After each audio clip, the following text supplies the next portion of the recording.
Greetings, this is Dyslexy from the Arma community group Shack Tactical. In cooperation with Bohemia Interactive, I'm creating a series of videos that explain some of the basics of Arma 3. Today we'll be looking at the role of a ground vehicle crewman and what that entails.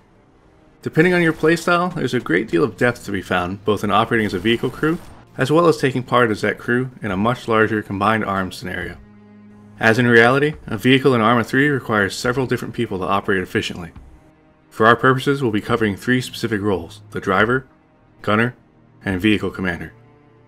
Some smaller vehicles may combine the gunner and vehicle commander roles, but on most larger ones you'll see all three represented. As with Arma as a whole, there are many different ways to play the game, and this video represents just one possible method by which to go more in depth with your vehicle operations. There are three primary classes of vehicles that we'll be looking at, from most powerful and protected to least. These are tanks, infantry fighting vehicles or armored personnel carriers, and general troop transports.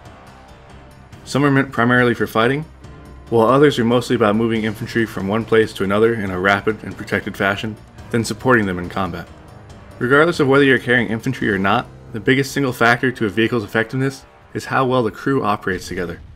Good teamwork amplifies effectiveness and allows for a vehicle's potential to be used to the greatest effect, while lacking teamwork tends to result in the untimely demise of a vehicle crew, and anyone unfortunate enough to be embarked in it at the time. This is the first layer of teamwork.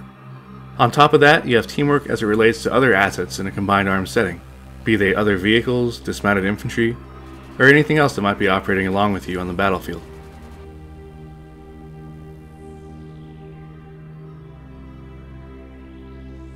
For a crew to operate at peak efficiency, they first need to understand both the strengths and limitations of their vehicle of choice.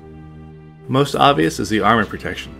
At the minimum, an armored vehicle crewman can expect to be able to mostly ignore small arms fire. Infantry rifles and light machine guns simply don't have the power to punch through even the lightest vehicle armor, though heavy saturation of armored windows, such as those found on MRAPs, can eventually shatter them. Vehicle weapons are also a significant strength. Due to being mounted on a vehicle, weight becomes less of a factor, and you'll see far larger armaments carried by vehicles than what the infantry can lug around. Medium and heavy machine guns, automatic grenade launchers, cannons or autocannons, and missile launchers can all be found on different vehicles. Laser rangefinders make these extremely accurate. By simply pointing at a target or a location, the rangefinder will display the distance, which the gunner can dial in with his range adjustment keys.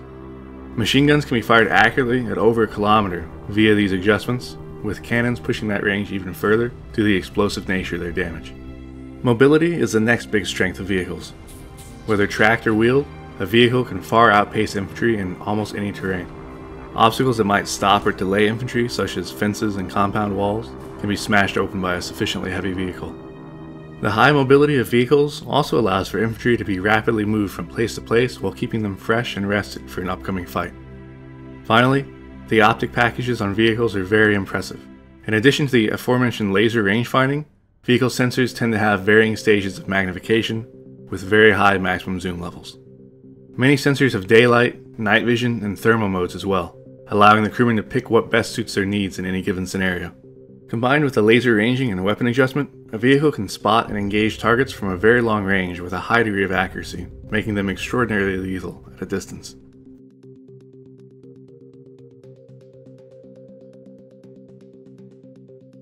Cooping yourself up inside a vehicle has the result of limiting your awareness of the outside world.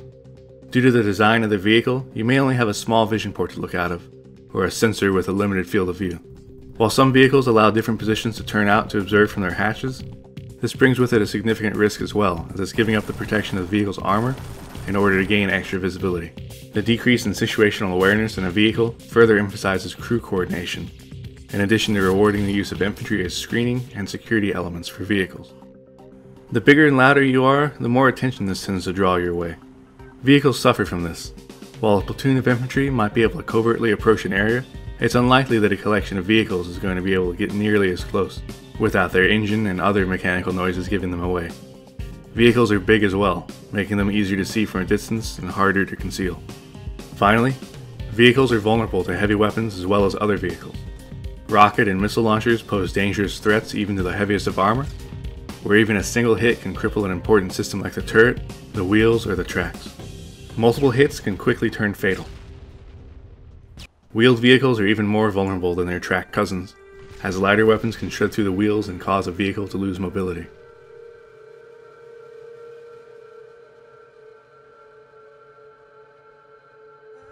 When it comes down to crew responsibilities, the three most significant roles are that of the commander, the gunner, and the driver.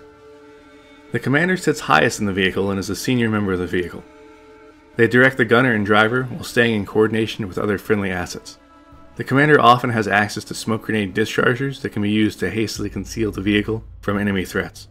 Some of these deploy in an arc to the front of the turret, while other vehicles have a full 360-degree smoke deployment pattern. Commanders also sometimes have special machine guns that can be swiveled independently of the main turret, allowing them to contribute towards anti-infantry fighting. The gunner is in charge of the main armament of the vehicle. They scan for and engage targets under the commander's supervision and direction, and are familiar with when to use high explosive or armor-piercing ammunition based on what they're engaging. The gunner also typically has access to a machine gun for anti-infantry use, as well as sometimes having guided missiles for use against heavier targets.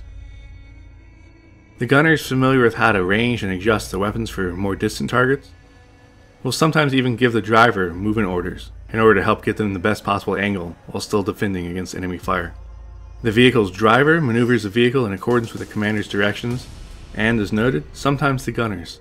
The driver takes initiative in placing the vehicle behind appropriate cover and concealment when moving from place to place, as well as angles the front of the vehicle towards the most significant threat direction when halted or during engagements.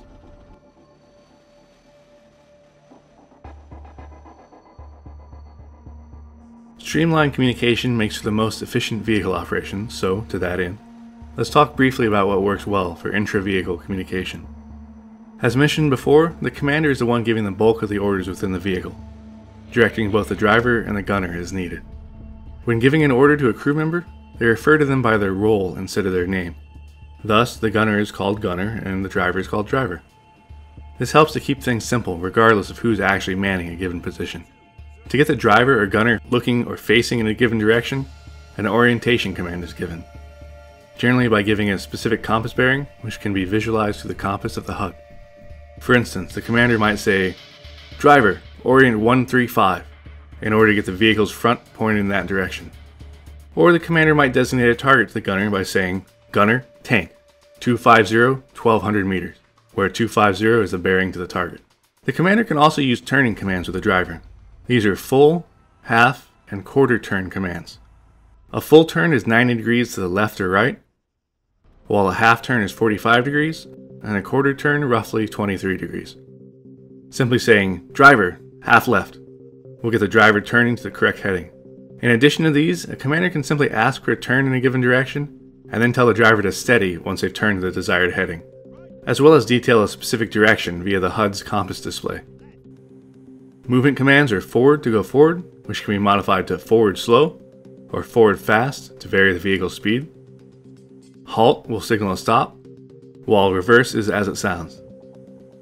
That covers a basic operation of multi-crewed vehicles. As with all things, practice is essential towards getting the most out of the experience. The increase in survivability and lethality that comes from being a well-trained and properly communicating vehicle crew will help to make your vehicle experiences even more enjoyable, as well as enhance the enjoyment of the troops you're supporting through transport or combat. For more community guide videos, be sure to subscribe to the official Arma 3 YouTube channel.